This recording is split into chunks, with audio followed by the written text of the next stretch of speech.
ఇక దావత్కి అయితే పోతా. ఇక జడ వేసుకుంటా. మా అక్క వస్తా అన్నది. మా అక్క నేను కలిసి ఇద్దరం కలిసి పోతాము. జడ వేసుకొని ఇక మా అక్క రెడీ అయిందో లేదో ఫోన్ చేస్తా. మరి మా అక్క తయారైందో లేదో. హలో అక్క, రెడీ అయినవా? అయ్యే రెడీ అవుతున్నా నేను. నువ్వు రెడీ అయినవా? రెడీగా మరి. పప్పు పచ్చడనా? చికెన్ లేదంటనా? చికెన్ లేదా? సరేనే అక్క, మరి నువ్వు పోయిరా, నేను మళ్ళీ వస్తా. ఆడ చికెన్ లేదంట. కొత్త పప్పుచారుకి మనం ఎందుకు పోవాలి?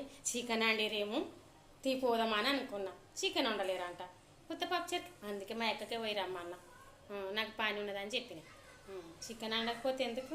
చికెన్ లేదంట, చికెన్ తీయలేరంట. కొత్త పప్పుచారుకి నేను పోనమ్మా.